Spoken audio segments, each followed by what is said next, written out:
From athletes to authors, entertainers to innovators, we connect with those who help shape our culture. Join us in revealing stories of their lives and backgrounds, their triumphs and tragedies that molded them into who they are today. Authentically off-script and personally illuminating, this is Audibles with Jason Scarborough. This week on Audibles, Tre Harris. So your story starts in Lafayette, Louisiana. I've heard you talk about, hey, I know we're in Lafayette County here in Mississippi, but that ain't the way you say it, right? It's Lafayette, right, over from where you're from. Lafayette, the fourth most populous city in the state of Louisiana. So how would you describe growing up there in Lafayette? Oh, good times. That's the best way I could say it. Just good times and good food. Just living there. The biggest thing I could really say about it is just the people. I definitely say that's the thing that definitely makes Lafayette. People are great there and everybody really looks out for each other. And of course, the food. It's the best food in Louisiana. I'm gonna go out and say it. So it is what it is. Hey, I'm with you on that. I love Louisiana food. And of course, I just said it wrong. I said Lafayette. It's correct, everybody at home. Lafayette. Okay. So how would you describe your family growing up? Great. I grew up with 3 sisters, so I was the only boy. I'm a middle child. I'm the third. But growing up with them, it was great. My dad, he worked offshore. He's been working offshore for over 20 plus years. And, sometimes he wasn't home. And, that's whenever my big sister, would step up and teach me how to play basketball, football, baseball, all the sports you could think of. Because that's one thing, my entire family, we all play sports. That was something that everybody had to do when they were growing up. And just so I have my sister who was really good at softball and basketball. So got a good mentor out of her. And football, I guess you could say, it kind of just came naturally after that. Sounds like you guys were close. Oh, yes, most definitely. I'm close with all my sisters because just going to their games, now they come to mind. They come to all the away games and the home games and things like that. But I remember whenever I was younger going to soccer games up in Mandeville, Louisiana, going to games for my sister and for softball, being outside all day long, just things like that. My youngest sister, she played soccer as well. And I remember going back to the same old fields that my older sister used to play soccer at. So just having that sort of that memory and that bond with them was huge. Sounds like you and all your siblings are pretty athletic. Yeah. Where do y'all think that comes from? Mom and dad? Most definitely mom and dad. I don't want to give credit to just one or the other, but definitely from them too. And, I definitely say their competitive spirit between my mom and my dad is through the roof. So just having that competitive spirit between all of us, I guess that's what drives us to play sports. So asking you who's more competitive between mom and dad, I'm not going to get an answer, am I? You're not going to get one. You're not going to get one. So was there something, Tre, that didn't involve sports when you were growing up? You're like, man, that's what I want to be when I grow up. Was there something that didn't involve sports? To be honest, not really. I'm gonna be honest with you. Really? I've played all 3 sports from whenever I can remember, and I've been playing them ever since. And I always felt like I was gonna have something to do with sports. Maybe being a coach or something like that. Maybe that's probably the only thing, because I've been around so many good coaches and so many good mentors of mine. That's probably about the only thing I can really think of. Coach Tre down the road. I'm going to be looking for that in the future. So I want to make sure I get this right. You attended O.V. Como Yes, sir. High School, and you played football and basketball there. Is that correct? So, and you played quarterback for the football team. You eventually committed as a wide receiver to Louisiana Tech. So why the switch from quarterback to wide receiver? Did La Tech ask you to do that? They did ask me, and even before that, I kind of envisioned the switch, I guess you could say. I kind of knew I was going to end up making the switch because, playing QB is a hard position, and it gets even harder going into college. You got to take a bunch of hits and you got to learn everybody's job and things like that.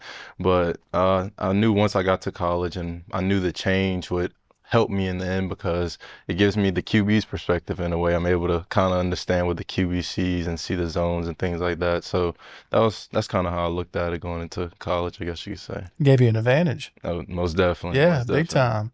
So I've heard you talk about, talked about before the interview, seeing you on the Ivy League and various other spots, talking about the transition from quarterback to wide receiver. You talk about your back was on fire. I'm quoting you here. Why was that so difficult on your back from all the running? It's just, you know, you break and you stick and you do all these cuts and things like that at receiver. So just doing all of that, gets those hips going and things like that. It starts to get your back a little tight, and just the amount of running, especially with air raid offenses like La Tech and here now at Ole Miss, you run and the tempo is so quick and so fast that you're running so much that it does take a little toll on your back if you're not used to running that much. So that was really the biggest thing. I just had to get used to the running, but I'll definitely say after about a month, about a month of getting acclimated to the tempo and things like that, it turned out smooth after that. So your freshman year, 1 catch, hmm 20 yards, and just our conversation before the interview, and since we started, you're ultra competitive, Yeah. and you find things for little pockets of motivation. So what did you use for motivation going from that season into 2021? Just not being able to play, I guess you could say, just Yeah. that, every freshman that comes in wants to play immediately. And at the same time, I understood that there was a guy with seniority over me who been there a couple years and learned the offense and things like that, who definitely deserved to play. So, I knew that. But the biggest thing I just took into it was I wanted to go in and just dominate. That's always been my mindset from even when I was a little kid. My parents always instilled that mindset into me, just being out there, going out there and then dominating. So that was really the biggest thing. I just didn't want to go out there and, wet the bed, I guess you could say, because I felt like, I'm finally getting the shot to start, and, I don't want to lose my coach's trust. I don't want to lose my QB's trust. I want to go out there and perform. So that was just the biggest thing for me. Apparently the motivation paid off. 2021, you played 12 games, started 9 of those, and you finished as La Tech's second leading receiver, 40 catches, 562 yards, and 4 touchdowns. So you reflect back on 2021 as we sit here today. How important were those moments for you? That was huge. I got my first touchdown that year. And, I started to get a lot more reps and things like that. Started to get more comfortable and get acclimated to the game speed of college. So that entire year was huge for me. And and also the opponents we played that year were top-notch opponents. We ended up playing Mississippi State, I remember that year, and teams like that. So just being able to have that type of season, it really put a lot of confidence into me, definitely. That's because definitely going to the next year, I felt like I was on top. You were. In 2022, you took it up even several notches. You just talked about it. 65 catches, 935 yards, 10 touchdowns. Do I have that right? Yeah. Sound about right? And you were named first team All-Conference USA. What was the biggest reason for that massive improvement from one year to the next? Just the confidence factor, and you get more comfortable being on the field again. It's almost like you see things before it happens, and you seeing coverages you seen already, and also on top of that, the way I applied myself in the film room also changed my way I played as well. I started looking at things, I started looking at tendencies and things like that, and not just looking at the big things, the big picture, I guess you could say. So just little things like that really increased my game to where it is now. So 2 really good seasons at La Tech, over 1,500 yards receiving, 14 scores in 2 seasons, but you're ready for a change. So when did you start thinking about transferring, and when did Ole Miss start appearing on the radar? So I started to think about it. The transfer portal started to come into effect after that 2021 year, I believe. So, it was in the back of my mind going into the next year where I end up having a bigger year. And for me, I'm from Louisiana. I've always seen SEC football. I've always seen the best versus the best. So, I always had in my mind that I want to go up and play at a bigger stage, play against better competition. So just that in itself was what really sparked that, I guess you could say, that little imagination, that idea of, maybe I need to hit the portal and go see if I could play at a bigger level. And Ole Miss, when did they come in? I want to say they came in pretty early, to be honest. I remember the first day I got into the portal, probably about a good hour, I didn't get any calls. And I can remember before I even made the decision that my parents, they were a little shaky on my decision because they were like, we don't know. Because that's one thing about my parents, they're strong and loyal and commitment and sticking out through whatever you decide to go for. And they're like, we don't know if you should leave. And I was like, I'm telling y'all, it's gonna pay off. It's gonna pay off. And that little hour, I was a little shaky. I was like, hey, bro, what's going on? But then I started to get a couple calls from smaller schools, and eventually I started to get bigger schools and bigger schools. And then I ended up getting Vanderbilt ended up calling me, and after that, I think Ole Miss ended up calling. That's when I started talking with Coach Nix, and soon after that, I ended up getting an in-home visit, and then OV right after that.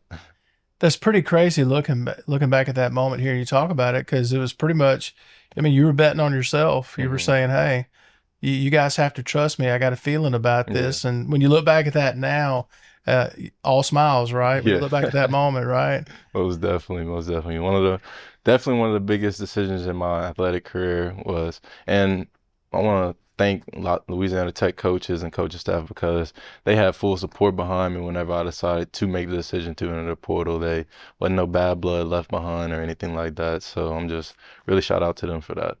Don't go anywhere. Audibles returns in a moment here on the Spirit Media Network.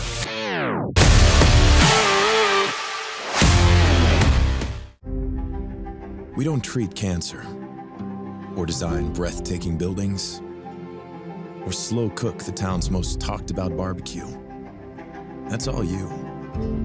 You're the ones who create and astonish, game and laugh, who come together and imagine a safer, more connected world. The things you do inspire us every day. So much so, it's right there in our name. Customer inspired. C-Spire. Inspired by you. Between the blue sky and green grass, there's a Mississippi cattleman making sure the food you need is on your local grocery store shelves. Whether it's a big juicy steak or hamburgers for your backyard cookout, our food starts right here. Because for these cattlemen, it's not just a job, it's caring for the animals that make up our nation's food supply. Just one of the many commodities a Mississippi farmer grows for you, the farm families of Mississippi. Hi, I'm Erica Bedwell, the Director of Rehab at Covington County Hospital. The Centers for Medicare and Medicaid Services says you have a right to choose the swing bed program that's right for your loved ones. Our patients experience a comforting, supportive, and healing environment in large private rooms. Our swing bed staff is highly skilled and includes board-certified physicians, practitioners, and experienced nursing staff, all working alongside physical, occupational, and speech therapist staff to return your loved ones to the quality of life they deserve.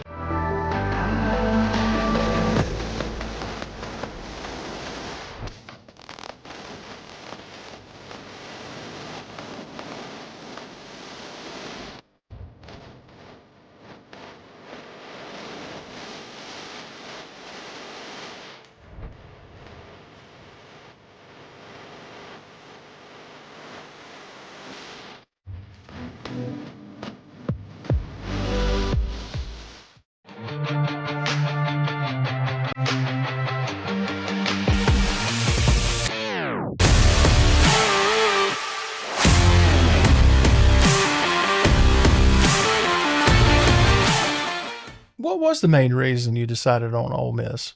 The main reason was, I had three real reasons of entering the portal and what I was looking for in my college.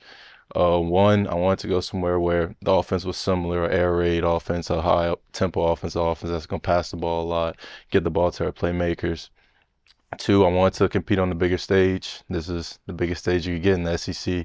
And three, I wanted to go somewhere where QB was getting established in his offense or already was established in the offense. And I felt like Jaxson was the perfect fit for that. He had just came off a pretty good year with Jonathan Mingo and Malik Heath. So I knew he could definitely have productive seasons, especially with outside receivers. So those three things were my biggest factors whenever I entered the portal and what I was looking for in my school. And Ole Miss checked all the boxes. And once I got here, it felt homey. That's the best word I could use to describe it. It felt really homey when I got here, and has been good ever since.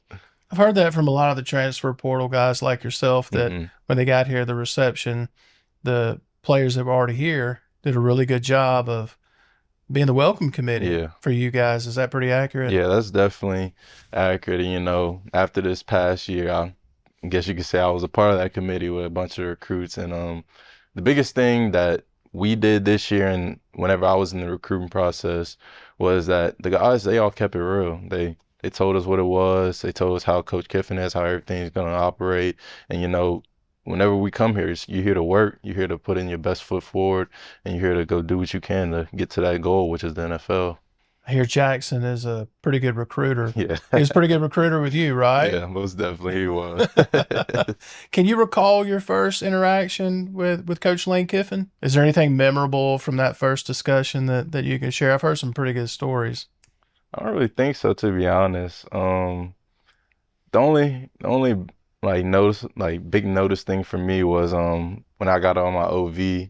So it wasn't my first interaction, but it was one of the first interactions was that he pretty much, I remember going into the office with him, and me and my parents were going in or whatever, we go to talk to him. He got his legs kicked up, and he straight up just told me, like, I can make you a first round receiver. That's simple. It's the proof in the pudding. And literally before that, they really showed us a slideshow of all the receivers that went under Lane Kiffin and who went through that process in that same offense, who put up historical numbers. So just him having that confidence really just, I guess you could say, eased me into the process of coming here.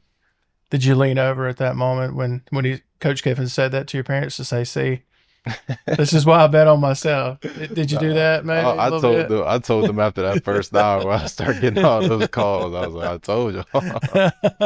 I've heard a lot of transfer portal guys talk about the walk of champions, their first walk of champions, and being blown away. Yeah. What was your first walk of champions like? My first walk was really, it was eye-opening for sure, because coming from Louisiana Tech, you know, it's not a big-time school. It's not necessarily the big stage on TV and things like that. So just coming here and seeing that many people supporting you, and those many fans who are all there just to see you, like, it was incredible. I'm not gonna lie, when I first got here, and honestly, the fans have been great ever since.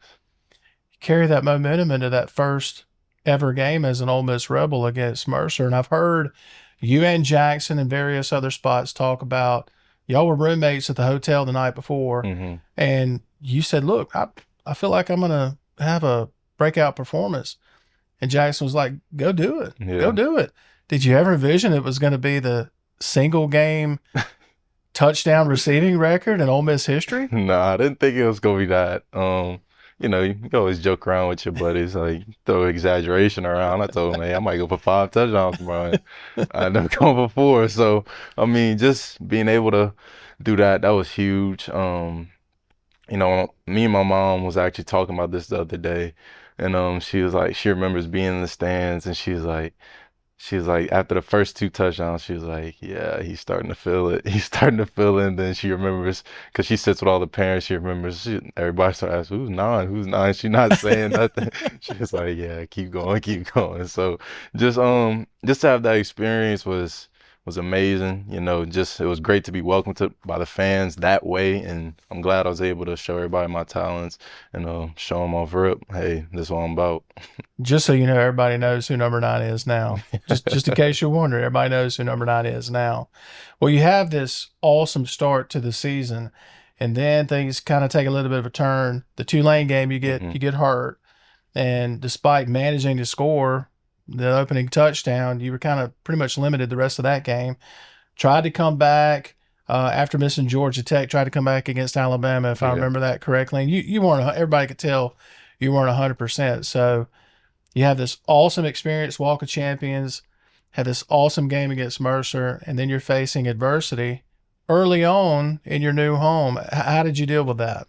It was definitely frustrating for sure, but just being able to have, you know, my teammates and then my friends from back home, you know, I ended up having one of my best friends come. He ended up staying with me for the entire week after I got hurt. You know, I was definitely a little down about it because, you know, I started out pretty fast going into the season, and, you know, I just wanted to keep going, just keep the pace up, and, you know, that slowed things down. But, you know, going into that and after the injury, I ended up having a little procedure where I had to get a little shot, and my leg had to get casted for the entire week. So being able to have my friend there who was able to look after me and just give me words of encouragement it was huge for sure. So just having a good circle around me, that was definitely the biggest things that kept me from a bad headspace. So just having those people around me for sure.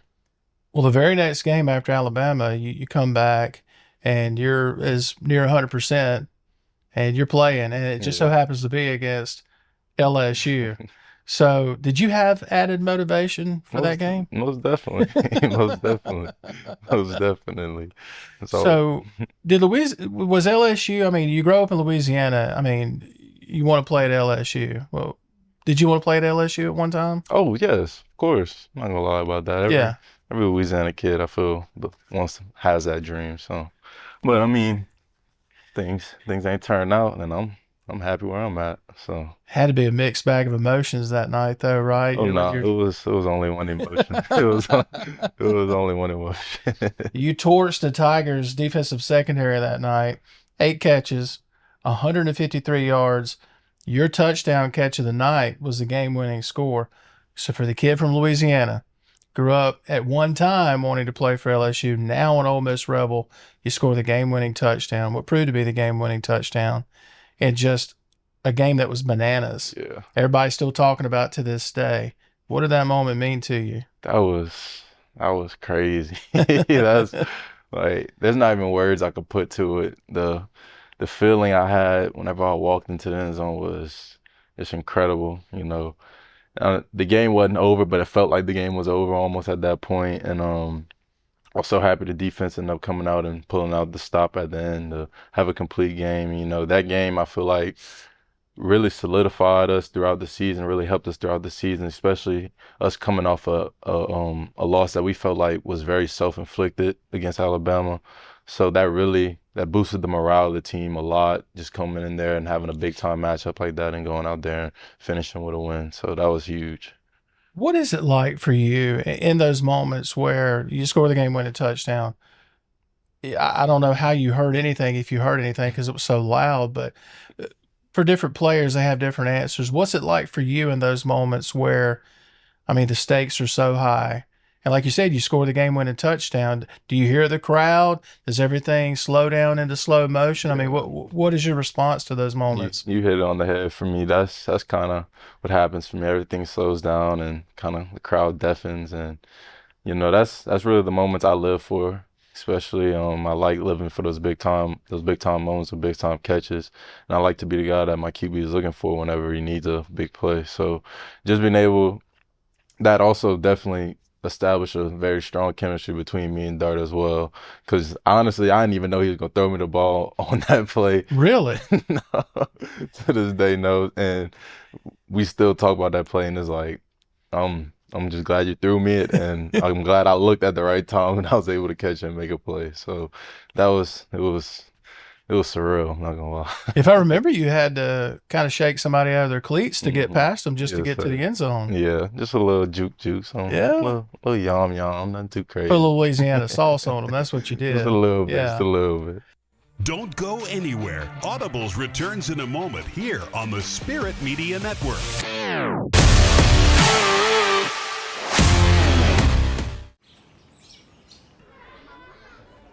It's your front door.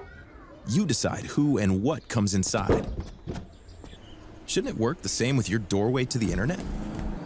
That's why C Spire created Connect and Protect. So age-appropriate content comes into your home, and the rest stays out there. C Spire's new Connect and Protect plans, starting at just $30 a month. Get the best devices for your kids with free guided setup today. C Spire, inspired by you. The fabric of any community is its people. It's the commitment to hard work and to be our best. It's where you know your neighbor by name. It's where family is important. At Covington County Hospital, we are your family and friends. That's why your healthcare is important to us. From emergency room visits to primary care to behavioral health, we want to make sure that healthcare is available when you need it. Covington County Hospital, where your healthcare matters.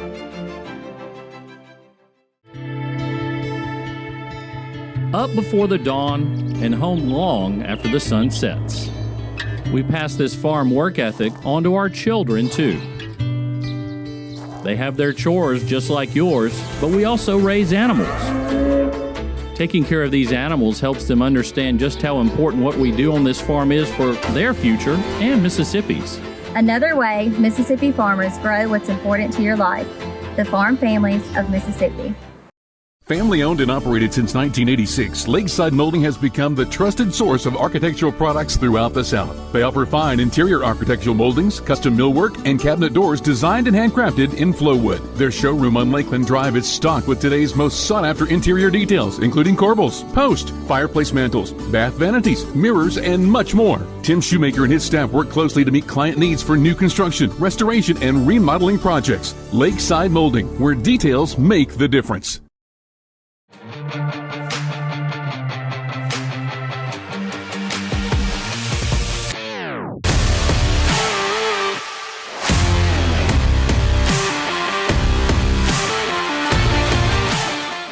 So that 2023 season, so many highlights from that season. You guys cap off an 11-win season, first in Ole Miss school history. Went over top 10 Penn State. You had 7 catches for over 130 yards that game. Another highlight performance. How would you summarize the 2023 season? A really good year. Definitely a really good year. Definitely got some room for improvement for sure. But the biggest thing I want to going into the new year is just having that mindset of not worrying about last year.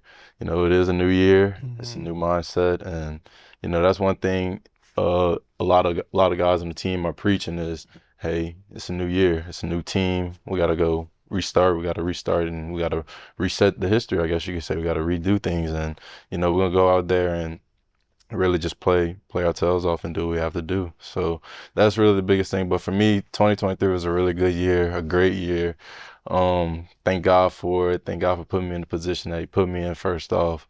And I just want to thank him for continuing to put me in those positions and continue to give me opportunities to showcase my talents. One more question on 2023, and we'll move on. The LSU game, is that your favorite moment from 2023? It's got to be. I don't know. Really? To be honest. It's Well, okay, what's a close second then? that Penn State game was fun. I have 2 close seconds. That one in Texas A&M.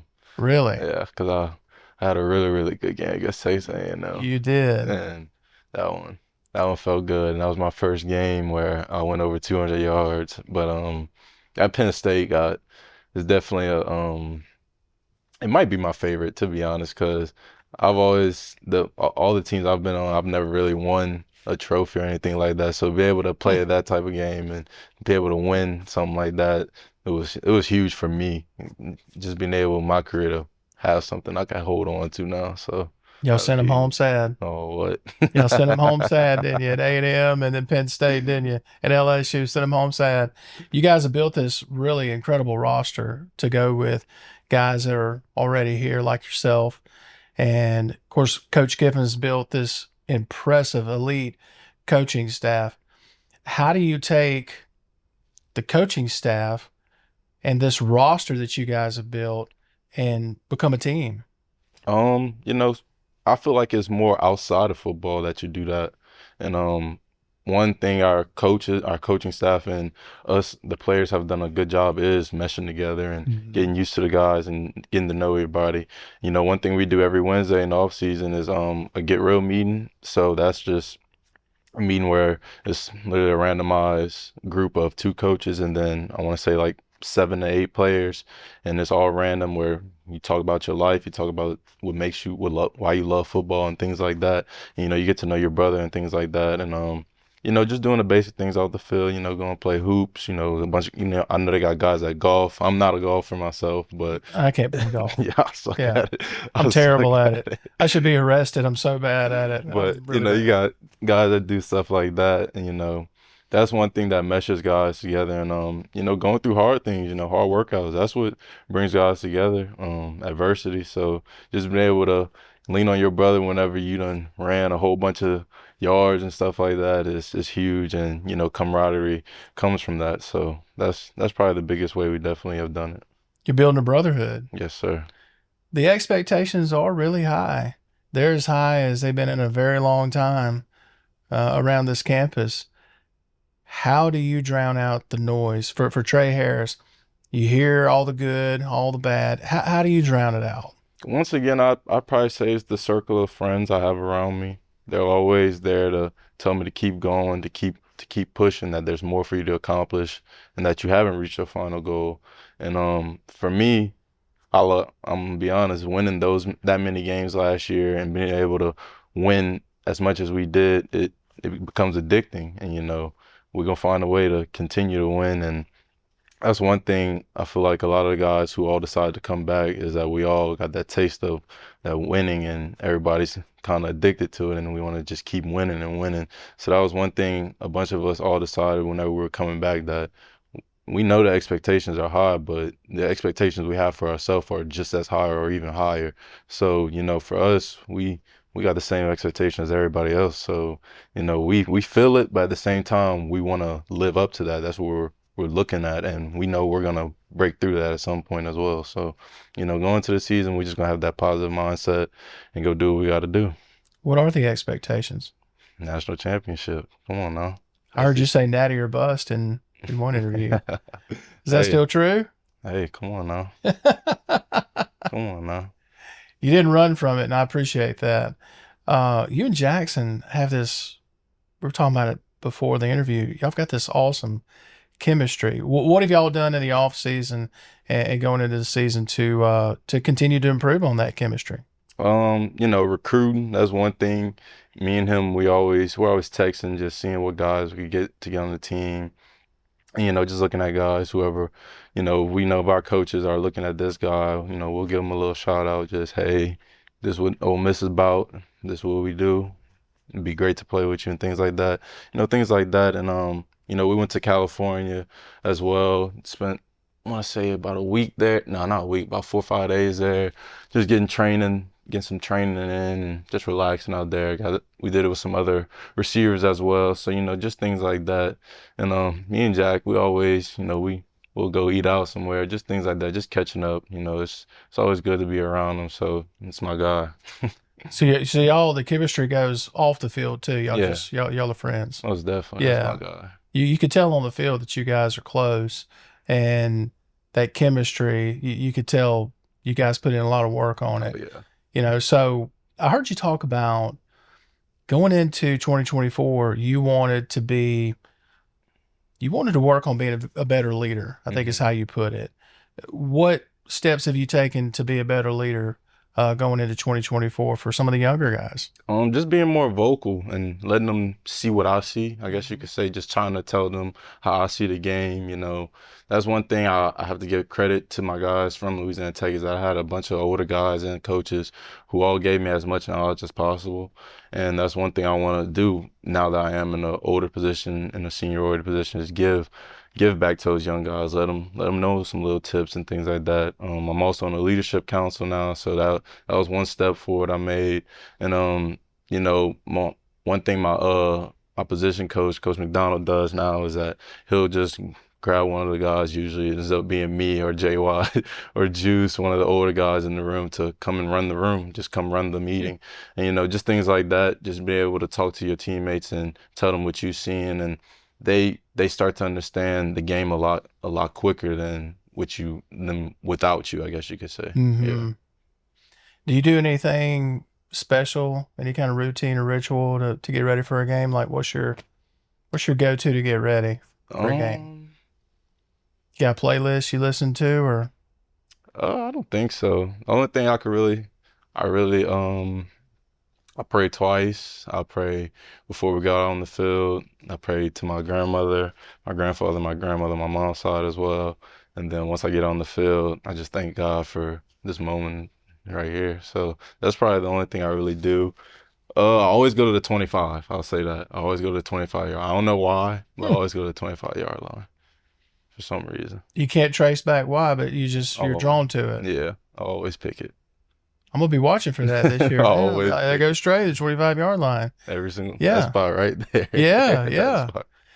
I've heard you talk about the dedication that you and your teammates you kind of described it as different. That was one of the words. No days off. We're putting in that work, as you called it, good on good. we're putting in that work. There's more of a laser focus. There's more of an expectation for what you said a minute ago. We want to win a national championship. In what ways have you seen, you and your teammates kind of dial it up this offseason? I'd definitely say like just the OTAs that we're doing now. The coaches leave and it's strictly run by the players, and we going out there and it gets a little chirpy. That's the environment you want, because that's how it gets on game day. And those guys out there competing their tails off, and it's from both fields, from the guys who are trying to work to get starting position to the starters. So each and every one of the guys, they're all just going out there and playing their tails off, and that's coming after a meeting and after workouts. So you could have the mindset of, man, I don't feel like doing this or that, but a lot of the guys, they don't take that mindset. They go out there to get better, get 1% better, and not only are they getting themselves better, but they're better in their teammates, and that's the biggest step I feel like we have taken, especially going into this offseason as well. Don't go anywhere. Audibles returns in a moment here on the Spirit Media Network.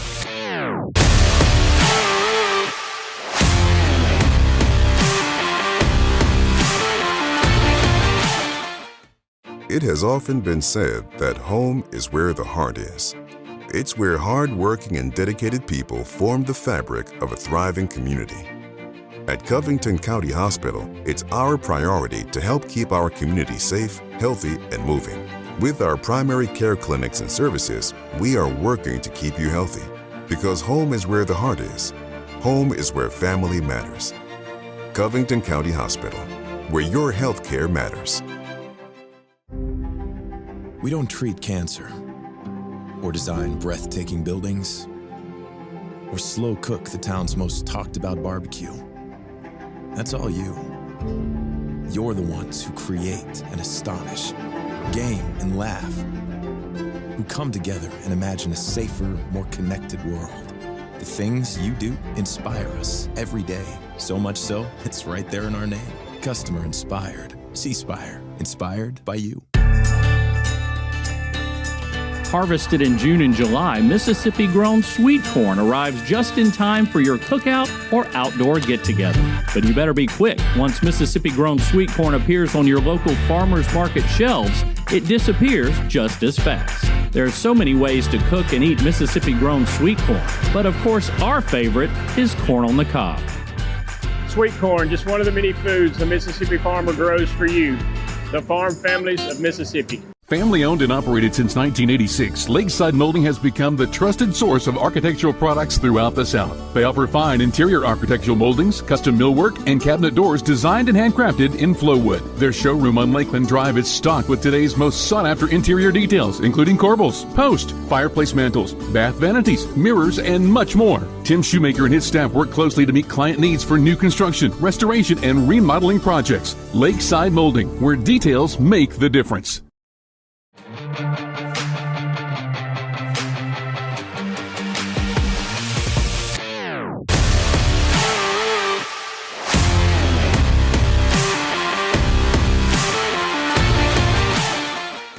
Ole Miss is considered wide receiver U by many. Mm-hmm. And there's been a lot of really good wideouts that have come through this university. How do you hope to etch your name among the greats that have come through here? My competitive spirit, of course, I want to be the best. Yeah. And, I definitely want to leave a legacy. I'm definitely going after that single season touchdown record next year.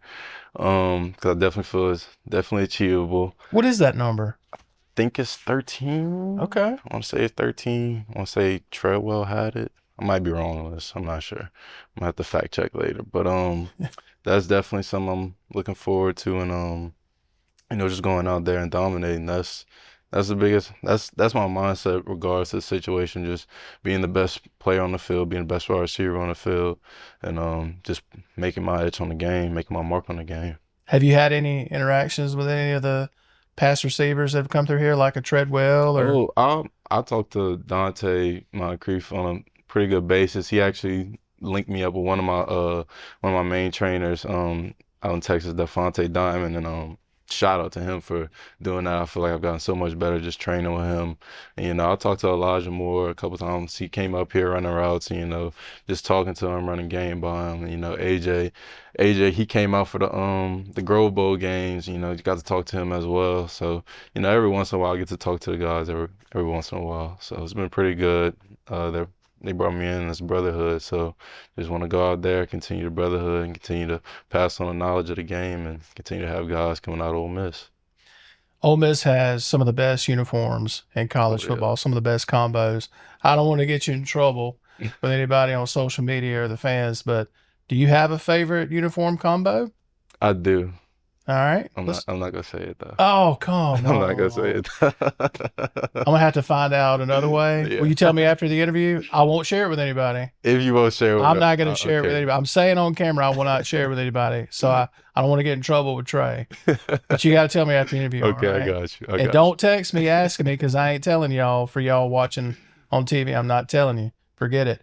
The Grove Collective, they have created this really awesome environment for you guys, student athletes here at Ole Miss, and with the ever-changing landscape of NIL, and there's always something to manage, there's always something to tailor, but they have created a really good platform and vehicle for you guys here. How would you describe your experience with the Grove Collective? It's been great. You know, they've given me the opportunity to fly my parents to games, away games, and things like that. And, you know, they also have given me the opportunity to have the funds that I recently just had my own youth camp.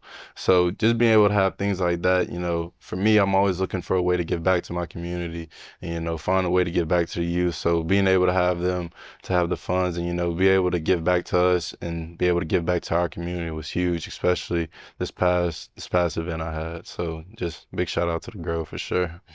So what do you do when you're not doing one of these, or, you know, analyzing game film, practicing? Well, what do you do for downtime, just to wind down and chill out? What's Tre Harris do? For me, I love being with my family and friends. That's the biggest thing. I just love being able to sit on my back patio, watch my dogs run around, and watch my nieces run around, do things, and then just have my friends around, just watching games and, you know, just doing things like that. That's probably the biggest thing for me. You know, I'll sit down, play the video game every once in a while, but for me, I just love being around my family and being around my friends as well. So speaking of video game, have you played the new college football? I have not yet. So how do you think Tre Harris needs to be rated? You know, they've got the different, I mean, I think I know your answer, but I mean, come on, let's be realistic here. Okay, if we're being realistic, yeah, I give myself like a 93. 93? Yeah, I give myself a 93. I was going to give you a 99. See, that's my thought. I was going to give you a 99. I mean, isn't that what you're supposed to do when you're sitting in front of somebody? Oh, I'll give you a 99, right? So once you start playing that game with your teammates, because I know you guys are going to be playing it, brotherhood, come together, right? But are you a trash talker? Oh, yeah. You got to be a trash talker, right? Yeah. If you play wideout. Yeah, I'm gonna let them know. I mean, if nobody talking to me, I'm not gonna say nothing. But if you start chirping, I'm gonna chirp back. That's for sure. I'm gonna chirp back. Who's the best trash talker on the team? Ooh. Outside of you, I know you're gonna say you, but who would be second? Like a heated moment on the field, and you know you got an opponent that's kind of jawing back and forth, and I say do. Yeah. Really? Ulysses Bentley. Yep. Really? Do. I give it to. He seems so laid back. That's exactly why. That's why, isn't it, right? It would just be a quick remark and you won't even notice it and it was gone. Okay. Yeah. All right. So I was going to give you 99 on the college football deal. So I've heard you speak openly about your faith. You said it several times throughout the season last year. You said it since we've been sitting here, you know, thank God for giving me this opportunity. So I'll just ask it this way. Well, what does faith mean to Tre Harris? For me, it's another person to talk to when it's another person to talk to whenever you don't have the words to talk to another real person, I guess you could say. You know, I definitely feel like my faith definitely got stronger once I got into college, which I guess a lot of people don't necessarily have that same experience, but you know, it goes back to that circle of people I surrounded myself with, and it started at Louisiana Tech.